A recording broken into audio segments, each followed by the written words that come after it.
Star link को पाकिस्तान में काम करने के हवाले से डेवलपमेंट हुई है। पाकिस्तान ने अपना जो है वो आर्टिफिशियल इंटेलिजेंस का चैट जीपीटी की तर्ज पे प्लेटफार्म इंट्रोड्यूस करवाया। ये वाकईतन टेक्नोलॉजी के मैदान में बहुत बड़ी डेवलपमेंट है। इसकी तफसील बताएंगे। क्रिप्टो काउंसिल जो कायम की गई थी उसका पहला इजलास हुआ है और उस इजलास में जो अहम फैसले हुए हैं उसके बारे में हम आपको बताएंगे कि क्या अहम फैसले हुए और क्रिप्टो करेंसी के हवाले से आगे क्या होने जा रहा है। वज़ीर आज़म मियां शहबाज शरीफ की तरफ से जो इक़दाम उठाए गए उसके नतीजे में एक बड़ी रकम जो है वो कौमी ख़जाने में जमा हुई है।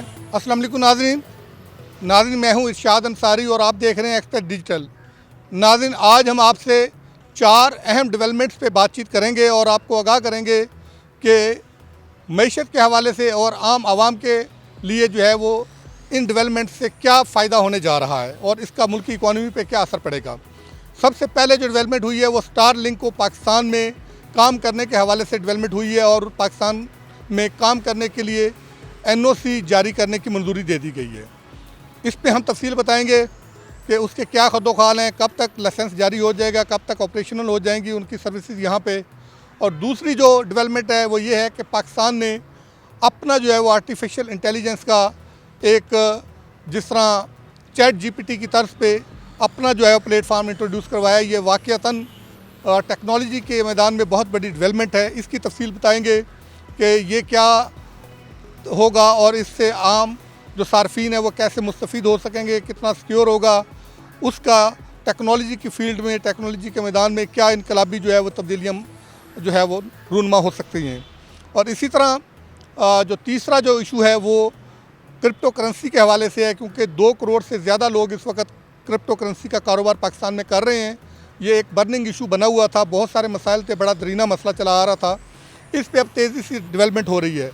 इसके लिए जो क्रिप्टो काउंसिल जो कायम की गई थी उसका पहला इजलास हुआ है और उस इजलास में जो अहम फैसले हुए हैं उसके बारे में हम आपको बताएंगे कि क्या अहम फैसले हुए और क्रिप्टो करेंसी के हवाले से आगे क्या होने जा रहा है, कब तक जो है पाकिस्तान में क्रिप्टो करेंसी को लीगलाइज जो है वो कर दिया जाएगा और लोग अपना रोज़गार जो है वो क्रिप्टो करेंसी से कानूनी तौर पर हासिल कर सकेंगे। चौथी डेवलपमेंट, वज़ीर आज़म मियां शहबाज शरीफ की तरफ से जो इक़दाम उठाए गए उसके नतीजे में एक बड़ी रकम जो है वो कौमी ख़जाने में जमा हुई है बैंकों की तरफ से। बैंक अगरचे एक स्ट्रॉन्ग जो है वो लॉबी थी, काफ़ी अरसे से कोशिश की जा रही थी, लेकिन वो अदालतों का उन्होंने सहारा लिया हुआ था। FBI एक्टिव हुआ, फाइनेंस मिनिस्ट्री एक्टिव हुई, वज़ीर आज़म एक्टिव हुए और अदालतों में ये मामला उठाया। फिर अदालतों को भी इस मामले की संगीनी का अंदाज़ा हुआ तो इस मामले को अदालतों ने निपटाया। तो पिछले कुछ 3 से 4 हफ्तों में कौमी ख़जाने में 34 अरब रुपए से ज़्यादा का रेवेन्यू आया। इसकी हम डिटेल बताएंगे। सबसे पहले हम बात करेंगे कि स्टार लिंक के हवाले से, कि जो स्टार लिंक के हवाले से एक बड़ी डेवलपमेंट हुई है वो ये है कि Pakistan space activities regulatory authority ने स्टार लिंक को एनओसी जारी करने की मंजूरी दे दी है। ये मंजूरी अगरचे वज़ीर आज़म की हदायत पर दी गई है और इसके लिए स्टार लिंक जो एलोन मस्क की जो कंपनी है वो काफ़ी अरसे से कोशिश में थी और securities and exchange commission of Pakistan में बाकायदा तौर पे कंपनी भी रजिस्टर्ड करवाई थी, लेकिन इसको जो लाइसेंस के इजरा के लिए जो PTA की तरफ से शराइत आयद की गई थी वो ये कहा गया था कि वो इसके लिए बाज़ाब्ता तौर पे एक तो NOC हासिल करे और फिर जो है वो जो वज़ारत दाखिला से क्लियरेंस है वो भी हासिल करे। स्टार लिंक ने ना सिर्फ वज़ारत दाखिला से क्लियरेंस हासिल की और बाकी जो रेगुलेटरी फ्रेमवर्क के जो ज़वाबित थे, जो कार्रवाइयाँ थी ज़ाब्ते की, वो तमाम जो है वो पूरी की और पूरी करने के बाद Pakistan space activation regulatory board ने इसको जो है वो NOC जारी कर दिया है। अब इसके बाद अगला मरहला ये है कि इसकी लाइसेंसिंग की जो है वो काम जो है वो अगला शुरू होगा। इसके लिए पहले से PTA को दरख्वास्त दी हुई है और अब PTA इस पर जो है बाज़ाब्ता तौर पे इसका जायज़ा लेके और कानूनी तकाज़ों को मद्देनज़र रखते हुए उसकी मंजूरी देगा और तवक्को ये की जा रही है कि अगले 2 से 3 हफ्तों में इस पर कोई अहम डेवलपमेंट हो सकती है। लेकिन स्टार लिंक को पाकिस्तान में ऑपरेशन होने में फिर भी कुछ टाइम लगेगा। माहिरीन का ये कहना है कि ये जो टाइम है ये 1 साल हो सकता है कि 1 साल के अंदर अंदर ऑपरेशनल हो सकती है। लेकिन इतना ज़रूर है कि स्टार लिंक के पाकिस्तान में ऑपरेशन होने के बाद पाकिस्तान में इंटरनेट का मसला ऑलमोस्ट हल हो जाएगा और फिर ना कोई स्पीड का मसला रहेगा, ना इंटरनेट की बंदिश का जो है वो मसला रहेगा। तो जैसा कि हमने आपको बताया कि स्टार लिंक जो है वो लाइसेंस के लिए पहले ही जो है वो ना सिर्फ दरख्वास्त दे चुका है और इसके साथ साथ स्टार लिंक पीटीए में अपना टेक्निकल और जो बिज़नेस जो प्लान है वो भी जो है वो उसमें जमा करवा चुका है। और इसके अलावा स्टारलिंक पाकिस्तान में रजिस्ट्रेशन के हवाले से जो मुख्तलिफ मराहल थे उनमें से 3 मराहल जो है वो इस वक्त मुकम्मल कर चुका है। और इसी तरह ये जो स्टारलिंक कंपनी है उसने जो पाकिस्तान टेलीकम्युनिकेशन अथॉरिटी के जो कवायद और ज़वाबित हैं वो भी पूरे कर दिए हैं। और SECP के जो मामलात हैं वो भी आलमोस्ट पूरे कर दिए हैं। और पाकिस्तान ने 2023 में ये नेशनल सैटेलाइट पॉलिसी मुतारफ़ करवाई थी और 2024 में पाकिस्तान स्पेस कम्युनिकेशन को जो है वो मजबूत बनाने के लिए स्पेस एक्टिवेशन रूल जो है वो इंट्रोड्यूस करवाए थे। ये सारे इकदाम उसी के तहत जो है वो उठाए गए हैं और उसी के तहत मंजूरी दी गई है। और दूसरी अब हम डेवलपमेंट पे बात करेंगे कि पाकिस्तान ने जो है वो टेक्नोलॉजी के मैदान में एक बड़ी जो है वो कामयाबी हासिल की है। और वो कामयाबी ये है और वाक़तन ये एक तारीख़ी कामयाबी है। पाकिस्तान अपना मसनूई ज़हानत का यानी AI का निज़ाम जो है वो इंट्रोड्यूस करवाने जा रहा है। न सिर्फ बल्कि इंट्रोड्यूस करवाने जा रहा है, उसका पायलट प्रोजेक्ट लॉन्च भी करवा दिया गया है। और इस निज़ाम को जो है वो ज़हानत AI का नाम दिया गया है। ये टोटली पाकिस्तानी बेस्ड और पाकिस्तानी माहिरीन की तरफ से तैयार करदा सिक्योर निज़ाम है और पाकिस्तानी डेटा है और ऑथेंटिक डेटा है। और इसमें जो है वो पाकिस्तानी तलबा जो है वो मसनूई ज़हानत का इस्तेमाल करके अपनी जो सलाहियतें हैं उसको जो है वो निखार सकेंगे। और इस हवाले से इस्लामाबाद में बाज़ाब्ता तौर पे तकरीब भी हुई है और उसमें इसकी सारी जो है वो डिटेल बताई गई है। और ये बताया गया है कि इसमें जो डेटा सेंटर्स है वो टोटल जो है वो पाकिस्तानी माहिरीन ने अपनी तहकीकात करके जो है वो उसको यहाँ पे बनाया है। और AI का ये एक जदीद चैट जो है वो बोट होगा जो सार्फिन को मुख्तलिफ़ ज़ुबानों में खिदमत फराहम करेगा।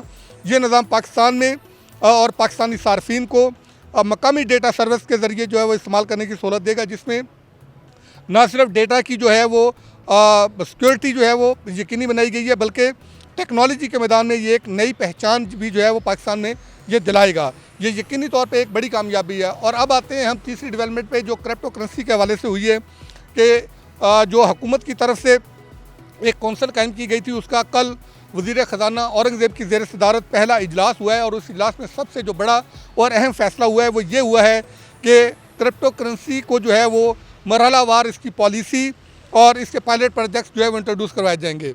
और उसके लिए ये जो इजलास हुआ है इसमें SECP, स्टेट बैंक और दीगर मुतल्लिका इदारों के हुकाम जो है वो शरीक हुए हैं। और उनका ये कहना था कि पाकिस्तान में क्रिप्टो करेंसी के कारोबार के लिए स्ट्रॉन्ग जो है वो लेजिस्लेशन और पॉलिसी जो है वो देने की ज़रूरत है। और उसके साथ जो है वो मद्देनज़र रखते हुए ये फ़ैसला किया गया है तमाम स्टेक होल्डर्स की मुशावरत से जामे पॉलिसी जो है वो तश्कील दी जाएगी। अलबत्ता इसमें जो क्रिप्टो कौंसल के जो CEO मुकर्रर किए गए हैं साकिब जो हैं उनकी तरफ से भी जो है वो तफसीली ब्रीफिंग दी गई है। और बिलाल बिन साकिब ने जो है ब्रीफिंग देते हुए ये बताया है कि हम पाकिस्तान में क्रिप्टो करेंसीज़ के कारोबार को रेगुलेट करके मुल्क की इकॉनमी में जो है वो एक इनकलाब बर्पा कर सकते हैं। इसमें जहां हज़ारों लोगों को रोज़गार के नए मौके मिलेंगे वहीं पे मुल्क की इकॉनमी में बड़ी जो है वो एक इनकलाबी तब्दीलियाँ और इनकलाबी पेशरफ्त होंगी, जिससे इकॉनमी का साइज़ बढ़ेगा और टैक्स रेवेन्यू जनरेट होगा। वज़ीर ख़जाना ने भी जो है वो इसी अज़्म का इज़हार किया और उनका ये कहना था कि ये एक इनकलाबी जो है वो डिजिटल फ्रेमवर्क होगा जिसमें मुल्क की इकॉनमी में तमाम मुतल्लिका इदारों को एक जगह पर यकजा करके काम करने का जो है वो मौका मिलेगा। और इसी तरह जो है वो एक ये जामे और मौसर क्रिप्टो पॉलिसी जो है वो तश्कील दी जा सकेगी। उनका ये भी कहना था कि हुकूमत साफ़ और शफाफ मुस्तकबिल के लिए पुरअज़म है। यकीनी तौर पे क्रिप्टो करेंसी के हवाले से जो हुकूमत की तरफ से इक़दाम उठाए जा रहे हैं ये एक इनकलाबी इक़दाम हैं, क्योंकि इस वक्त जो डेटा जो है वो सामने आया है वो 2 करोड़ से ज़्यादा लोग क्रिप्टो करेंसी के बिज़नेस से मुंसलिक हो चुके हैं और हज़ारों लोग इस कारोबार में जो है वो अपना रोज़गार कमा रहे हैं। लेकिन रेगुलेशंस ना होने की वजह से, पॉलिसी ना होने की वजह से लोगों को मुश्किलात का सामना करना पड़ रहा है। इस कारोबार में जो पैसे का लेन देन है उसमें जो है वो काफ़ी प्रॉब्लम्स आ रहे हैं और उसमें लोगों के साथ फ्रॉड भी हो रहा है। और फिर इसी तरह चूँकि कोई कानून नहीं है तो इस लेन देन में बड़े मसाइल आते हैं, तो लोगों को FIA का सामना करना पड़ता है, अदालतों का सामना करना पड़ता है। इस वक्त भी कई लोग जो है वो जेलों में बंद हैं इस केसेस में। ये रेगुलेशंस आने के बाद ये कारोबार रेगुलेट हो जाएगा और बाकायदा तौर पे बैंक चैनल्स के ज़रिए जो है ये कारोबार हो सकेगा। चौथी और जो अहम डेवलपमेंट हुई है वो ये है, क्योंकि पाकिस्तान को रेवेन्यू की अशद ज़रूरत है। ये बड़ी डेवलपमेंट इसलिए है कि विंडफॉल प्रॉफिट जो था बैंकों का वो काफ़ी अरसे से उस पर टैक्स की मद में मामला चला आ रहा था। बैंक जो है वो लहतो लाल से काम ले रहे थे, वो हिले बहाने से इसको डिले टैक्टिक्स यूज़ कर रहे थे। कभी वो अदालतों में चले जाते थे तो कभी किसी और प्लेटफॉर्म पे जाके जो है वो इसको रुकावटें खड़ी करके जो है वो मामले को रोक देते थे। वज़ीर आज़म मियाँ शहबाज शरीफ की हदायत पर फेडरल बोर्ड ऑफ रेवेन्यू, इसी तरह स्टेट बैंक ऑफ पाकिस्तान और फिर SCCP और दीगर इदारे इस पर मुतहर्रक हुए और मुतहर्रक होने के बाद इस पर एक्टिवली काम किया। काम करने के बाद अदालतों में भी इसकी पैरवी की और अदालतों से हुक्म इब्तनाई जो थे वो खारिज करवाए गए। वो खारिज करवाने के बाद कोई आलमोस्ट 34 अरब रुपया पिछले 4 हफ्तों में कौमी ख़जाने में जमा हुआ है। ये एक बड़ी डेवलपमेंट है और इससे जो है वो बैंकों का जो मामलात हैं फाइनेंशियल, उसमें भी बेहतरी आएगी और आइंदा जो वो बैंकिंग का जो बिज़नेस है उसकी मॉनिटरिंग को जो है वो साफ़ और शफाफ बनाने में भी मदद मिलेगी और रेवेन्यू के आने से यकीनी तौर पर हुकूमत भी जो है वो इस पोजीशन में होगी कि वो अवामुन्नास के लिए कुछ सोच सके और आने वाले बजट में इस पोजीशन में हो सके कि सरकारी मुलाजमिन को कुछ दे सके और इसी तरह अवामुन्नास का बोझ जो है वो कुछ कम करने के लिए कोई ऐसे फैसले कर सके जिससे आवाम की ज़िंदगी कुछ आसान हो सके, बिजली सस्ती होने की तरफ जो है वो जा सके। इसी तरह दूसरे जो यूटिलिटीज़ का बिल लोगों पर बोझ बना हुआ है उसमें किसी हद तक कमी लाने के लिए हुकूमत जो है वो कोई ऐसे इक़दामात बजट में सामने ला सकेगी जिससे आम आदमी की जो ज़िंदगी बेहतर हो सकेगी।